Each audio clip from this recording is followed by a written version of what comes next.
Bom dia, gente. Tudo bom com vocês?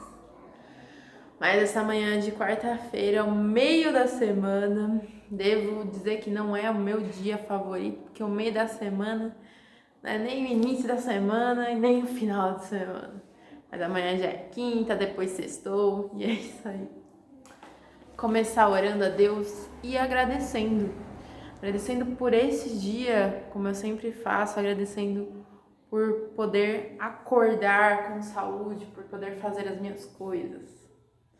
Agradeço ao Senhor aí também. Deus, obrigada, Senhor, por mais esse dia. Obrigada, Deus, por mais essa oportunidade. Obrigada, Jesus, por este novo momento, por poder realizar as minhas coisas, por poder ler a Tua Palavra, ter um tempo contigo. Obrigada por essa pessoa que está me assistindo. Em nome de Jesus, amém! Amém! E hoje eu vou ler uma carta, na verdade, hoje é Novo Testamento. Vou falar sobre 1 Pedro. 1 Pedro, tá vendo? Meu irmão sempre lê essa carta, ele lê acho que todo dia. Eu acho que ele já até decorou. E eu peguei para ler hoje. Tem 5 capítulos, então eu vou tentar falar tudo sem passar muito do tempo. Capítulo 1, versículo 3. O título é Louvor a Deus por uma esperança viva. 3.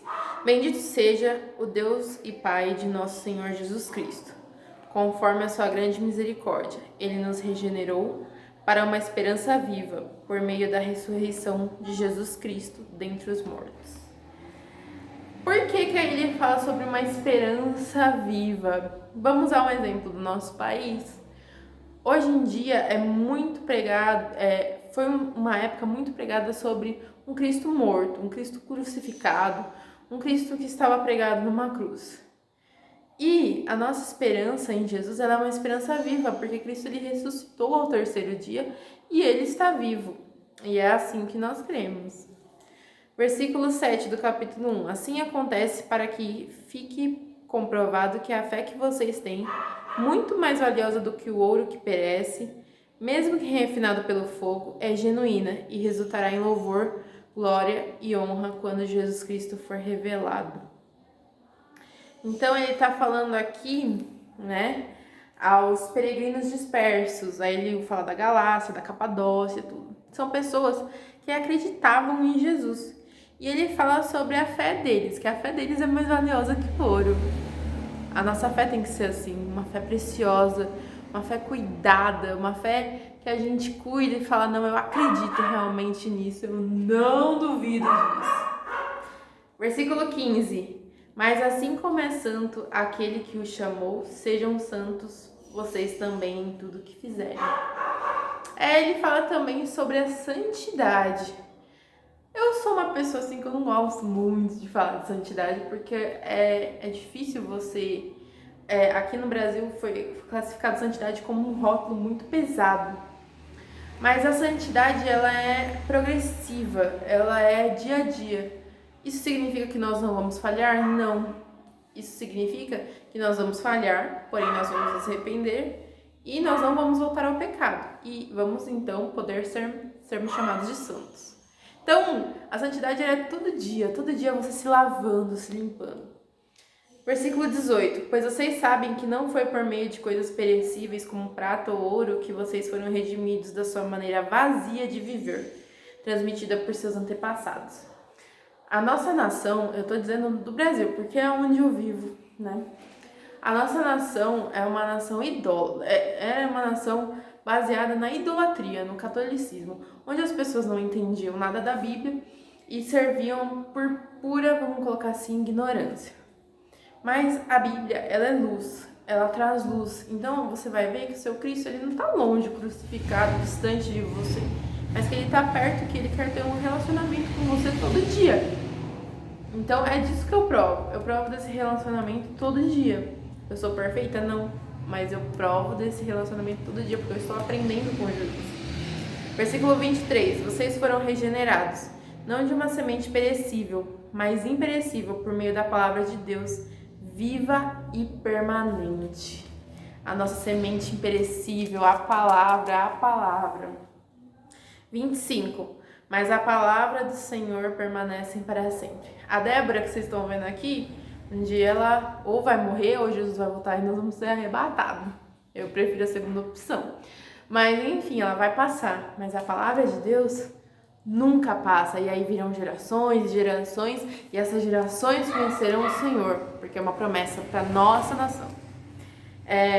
Capítulo 2, versículo 3. Agora que provaram que o Senhor é bom.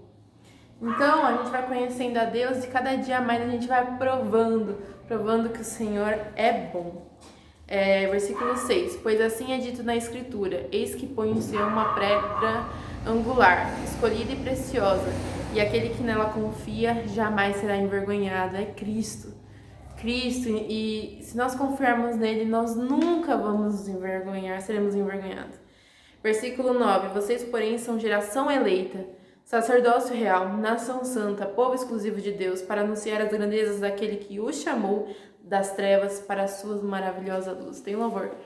Somos raça eleita, sacerdócio real, nação santa, propriedade exclusiva do Senhor, a fim de proclamarmos. Deixa eu andar. Mas é esse o louvor antigo. E das trevas para a sua maravilhosa luz. E aí, versículo 12. Vivam entre os pagãos de maneira exemplar, para que mesmo que eles os acusem de praticarem o mal, observem as boas obras que vocês praticam e glorifiquem a Deus no dia da sua intervenção. É difícil, mas nós como cristãos nós temos que ser exemplo. É muito pesado isso, mas Jesus nunca dá um fardo que a gente não possa carregar. E o fardo dele é leve e suave, tá lá. Então, vamos ser um exemplo para que os pagãos olhem para nós e vejam as boas obras. Versículo 15. Pois é da vontade de Deus que, praticando o bem, vocês silenciem a ignorância dos insensatos. Silenciar. Não vou nem explicar isso daqui. Capítulo 3, versículo 4. Ao contrário, estejam no seu interior, que não perece, beleza demonstrada no espírito dócil e tranquilo, o que é de grande valor para Deus. Aqui ele está falando das mulheres, do que vale mais, no caso, o que Deus vê nas mulheres. E Deus não vê tanto a beleza externa, ele vê aqui, a beleza que está no interior. Parece estranho, meio piegas isso daqui, mas Deus não vê como a gente vê. Versículo 7. Do mesmo modo, vocês maridos, sejam sábios no convívio com suas mulheres e tratem-nas com honra, como parte mais frágil e cordeiras do dom da graça e da vida, de forma que não sejam interrompidas as suas orações. Tá vendo, maridos? Tratem-nos bem, para que as suas orações não sejam interrompidas.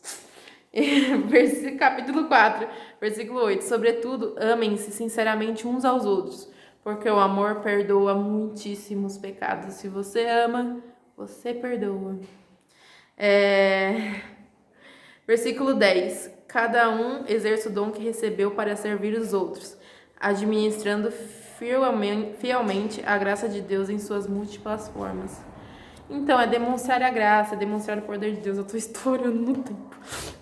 Capítulo 5, versículo 5. Da mesma forma, jovens, sujeitem-se aos mais velhos, sejam todos humildes uns para com os outros, porque Deus se opõe aos orgulhosos, mas concede graça aos humildes. Gente, desde quando jovem, é difícil jovem se sujeitar, jovem é rebelde, jovem é um monte de coisa, mas o jovem bíblico, o jovem da Bíblia, ele é um jovem que obedece, ele é um jovem que é humilde. Não é só tênis de 1000, não. Ele é um jovem que busca a Deus. Versículo 7 do capítulo 5. Lancem sobre ele toda a sua toda a sua ansiedade, porque ele tem cuidado de vocês. Eu estava conversando isso com meu pai ontem. E é difícil controlar a ansiedade, mas o Senhor todo dia está nos ensinando. E a sua palavra, é fonte de vida. E por último, versículo 10. O Deus de toda a graça, que os chamou para a sua glória eterna em Cristo Jesus, depois de terem sofrido durante um pouco de tempo, os restaurará, os confirmará lhes dará forças e os porá sobre firmes alicerces. É nisso que eu acredito, gente. É nisso que eu acredito. Eu acredito que Deus vai te colocar hoje sobre firmes alicerces, que Ele vai te restaurar, que Ele vai te confirmar, tá bom? Que você seja feliz hoje, que você tenha um dia produtivo. E é isso, me aguentando. Continua assistindo o Café da Manhã com Débora. Beijo, Deus abençoe vocês.